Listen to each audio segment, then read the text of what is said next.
کہ یار تو کتنا ظالم ہے، تو اس لڑکی کے ساتھ بات نہیں کر سکتا، یہ اکیلی ہے، اس کو بھائیوں کی یادیں آتی ہے، بھائیوں کی یادیں ستاتی ہے۔ اور یہ تینوں بھائی صبح اٹھے اور کہا کہ ہم نے تو آج عجیب ہی خواب دیکھا۔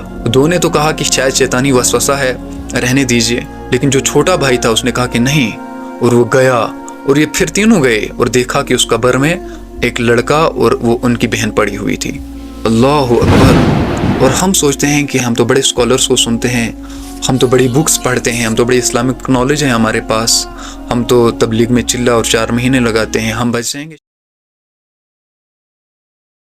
بنی اسرائیل میں ایک عابد تھا، ٹاپ لیول کا عابد تھا۔ جتنے بھی عابد بنی اسرائیل میں تھے ان میں ٹاپ پہ یہ عابد تھا۔ یہ جہاں رہتا تھا، جو اس کا علاقہ تھا، جو اس کی بستی تھی، وہاں پر 3 بھائی رہتے تھے اور ان کی ایک کنواری بہن تھی۔ تو اس علاقے میں جنگ ہوتی ہے اور ان بھائیوں کو جنگ میں جانے کی ضرورت پڑی، تو ان کی ایک کنواری بہن تھی، انہوں نے سوچا کہ اس کو ہم کس کے پاس رکھتے ہیں، یہ تو اکیلی ہے۔ تو انہوں نے مشورہ کیا اور طے یہ پایا کہ ہم اس کو اس عابد کے پاس رکھتے ہیں، یہ یہاں کا بڑا اچھا شخص ہے اور عابد بھی ہے، تو ہمیں اسی پر بھروسہ ہے، ہم اس کے پاس اس کو چھوڑتے ہیں۔ اور وہ گئے اپنی بہن کو لے کر اس عابد کے پاس کہ ہم اس کو یہاں چھوڑنے آئے ہیں، ہم جنگ پر جا رہے ہیں، لہٰذا آپ اس کو سنبھالیے۔ تو اس عابد نے منع کر دیا کہ میں ایسا نہیں کر سکتا، میں آپ کی بہن کو اپنے پاس نہیں رکھ سکتا۔ انہوں نے بہت زیادہ فورس کیا تو وہ ہی ایگریڈ، تو وہ ایگری ہوا کہ ٹھیک ہے، جو میرے خیمے کے سامنے جہاں میں عبادت کرتا ہوں، اس کے خیمے کے سامنے ایک خیمہ ہے، اس میں اسے رکھو۔ وہ گئے اور وہاں پہ چھوڑ دیا۔ لیکن جب کھانا لے جانے کی ٹرن آتی تھی تو یہ کھانا اپنے خیمے کے پاس لٹکاتا تھا اور وہ لڑکی آتی تھی اور لے جاتی تھی۔ کچھ عرصہ اسی طرح یہ سسٹم چلا۔ پھر اس کے پاس شیطان آتا ہے کہ یار تو کتنا ظالم ہے، تو اس لڑکی کو کھانا تک پہنچا کے نہیں دے سکتا۔ اس نے بولا کہ بات تو سچ ہے، اور یہ گیا اور کھانا پہنچانے لگا وہاں تک۔ آفٹر سم ٹائم شیطان اس کے پاس پھر سے آتا ہے کہ یار تو کتنا ظالم ہے، تو اس لڑکی کے ساتھ بات نہیں کر سکتا، یہ اکیلی ہے، اس کو بھائیوں کی یادیں آتی ہے، بھائیوں کی یادیں ستاتی ہے، اور تم اس کے ساتھ بات تک نہیں کرتا۔ اور اس نے ایسا ہی کیا، یہ گیا اور اس کے ساتھ باتیں کرنے لگا، اور کھانا بھی دینے لگا اور وہاں باتیں بھی کرنے لگا، اور پھر سے واپس آتا رہا اپنی عبادت گاہ میں۔ آفٹر سم ٹائم شیطان اس کے پاس پھر آتا ہے، یار تو کتنا ظالم ہے، تو اس لڑکی سے باتیں نہیں کرتا، تو اس لڑکی کے ساتھ اور زیادہ کلوز نہیں ہوتا، یار اس کو تو بھائیوں کی یادیں ستاتی ہے، تو کیا کر رہا ہے؟ صرف عبادت کرنا تیرا مقصد نہیں ہے، لوگوں کے درد سننا بھی تیرا مقصد، لوگوں کی فریادیں سننا بھی تیرا مقصد ہے۔ اور وہ گیا اور اس کے ساتھ باتیں کرنے لگا، اور دن بھر باتیں کرنے لگا، اور جب بہت زیادہ باتیں کرنے لگا وہاں پر اس کے ساتھ بیٹھ کر، تو پھر شیطان نے اس کے اندر شہوت جگا دی۔ شیطان نے اس کے جسم کو اس کے اندر، اس کی آنکھوں کے اندر نمایاں پیش کیا، اور یہ اٹھا اور اس کی ران پر ہاتھ رکھا، اور شیطان نے اسے زنا کروا دیا۔ اچھا آپ سوچو گے کہ زنا کروا دیا تو بس، لیکن نہیں، جو شیطان اس کو کرواتا ہے واللہ قسم آپ حیران ہو جائیں گے۔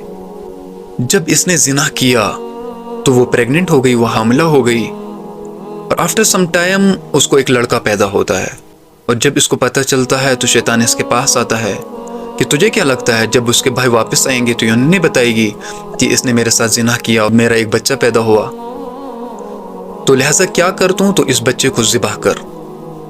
اور وہ گیا اور اس نے ایسا ہی کیا، اس نے اس بچے کو ذبح کیا اور کسی گڑھے میں ڈال دیا۔ لیکن پھر اس کے پاس شیطان آتا ہے کہ تجھے کیا لگتا ہے، تو نے اس بچے کو ذبح کیا تو اس کے بھائی تجھے چھوڑ دیں گے؟ جب وہ آئیں گے تو یہ انہیں بتائیں گے کہ اس نے میرے ساتھ زنا کیا اور ایک بچہ پیدا ہوا، اس کو ذبح کیا، لہٰذا تو اس کو بھی ذبح کر، ثبوت ہی مٹا دے، سب کچھ ختم کر دے، ورنہ تو بدنام ہو جائے گا، جتنی بھی سوسائٹی ہے، جتنا بھی تیرا علاقہ ہے، اس میں تو بدنام ہو جائے گا۔ اور اس عابد نے وہی کیا، یہ گیا اور اس لڑکی کو بھی ذبح کیا اور دونوں کو ایک ہی قبر کے اندر ڈال دیا۔ اچھا کچھ ٹائم بعد اس کے بھائی واپس آتے ہیں، تو انہوں نے پوچھا کہ ہماری بہن کہاں ہے؟ اس نے رونا لگایا کہ تمہارے جانے کے بعد یہ تمہاری یاد کو برداشت نہیں کر پائی، تمہاری غم کو نہیں سہ پائی، اس لیے مر گئی، یہ اس کی قبر ہے۔ انہوں نے سوچا کہ ٹھیک ہے، عابد کہہ رہا ہے تو سچ میں ہوگا۔ لیکن جیسے ہی وہ رات کو سوئے، شیطان ان کے پاس آتا ہے خواب میں کہ تمہیں کیا لگتا تمہاری بہن مر گئی ہے؟ نہیں، اس عابد نے اس کے ساتھ زنا کیا اور پھر اس کا لڑکا پیدا ہوا، اس کو مار دیا، اور پھر اس لڑکی کو بھی مار دیا، تمہاری بہن کو، اس کی قبر وہاں ہے، جاؤ دیکھ لو۔ اور یہ تینوں بھائی صبح اٹھے اور کہا کہ ہم نے تو آج عجیب ہی خواب دیکھا۔ دو نے تو کہا کہ شاید شیطانی وسوسہ ہے، رہنے دیجیے. لیکن جو چھوٹا بھائی تھا اس نے کہا کہ نہیں، اور وہ گیا، اور یہ پھر تینوں گئے اور دیکھا کہ اس قبر میں ایک لڑکا اور وہ ان کی بہن پڑی ہوئی تھی. انہوں نے کہا یہ تو سچ نکلا. وہ گئے اس عابد کے پاس کہ تم نے ہماری بہن کے ساتھ کیا کر دیا؟ تو اس نے انکار نہیں کر دیا بلکہ ایکسیپٹ کر لیا کہ ہاں میں نے کیا ہے. تو وہ گئے بادشاہ وقت کے پاس کہ اس عابد نے ہماری بہن کے ساتھ ایسا ایسا کیا، ہم نے اس کے پاس اس کو چھوڑا تھا لیکن اس نے تو الگ ہی سلوک اس کے ساتھ کیا. تو بادشاہ وقت نے حکم دیا کہ اس کو سولی پر چڑھا دو. ایسا عابد جو زنا کرے لہٰذا اس کو سولی پر چڑھا دو. تو جیسے ہی اس کو سولی پر چڑھانے کے لیے لے جانے لگے، سولی پر چڑھایا تو پھر اس کے پاس شیطان آتا ہے کہ دیکھ تیری عبادتوں کا صلہ اللہ نے کیا دیا، تو دن بھر اللہ کی یاد میں رہتا رہا، تو اللہ کے ذکر میں رہتا رہا، لیکن آج اللہ نے تجھے یہ بدلہ دیا ہے، لہٰذا تو مجھے سجدہ کر، میں آج تک تجھے بچاتا آیا ہوں، تو مجھے سجدہ کر، تو کلمہ کفر کہہ لے، تو اللہ کا انکار کر دے. اور اس شخص نے ویسا ہی کیا کہ اس نے کلمہ کفر کہا، اللہ پر بلیم کیا اور شیطان کو سجدہ کیا. اور شیطان تو بھاگ گیا کہ میں تجھے کیسے بچا سکتا ہوں، میرا مقصد تو پورا ہو گیا، میرا جو مقصد تھا وہ میں نے پورا کر دیا، تجھے پھر سے اسی حالت پر لایا، تجھے کفر کی حالت میں لا کھڑا کیا. اللہ اکبر. اور ہم سوچتے ہیں کہ ہم تو بڑے اسکالرس کو سنتے ہیں، ہم تو بڑی بکس پڑھتے ہیں، ہم تو بڑی اسلامک نالج ہے ہمارے پاس، ہم تو تبلیغ میں چلہ اور 4 مہینے لگاتے ہیں، ہم بچ جائیں گے شیطان کی چالوں سے. ایسا نہیں ہے. شیطان بہت پرانا کھلاڑی ہے. جب سے آدم علیہ السلام اس دنیا میں آئے ہیں تب سے شیطان انسانوں کو گمراہ کرتا آ رہا ہے، بلکہ جنت سے ہی آدم علیہ السلام کو وہاں سے نکالا. شیطان ہمارا بہت پرانا دشمن ہے، اور ہم شیطان سے کس طرح بچیں؟ خود تو نہیں بچ سکتے، بس اللہ سے دعا کریں کہ اللہ بچا لے.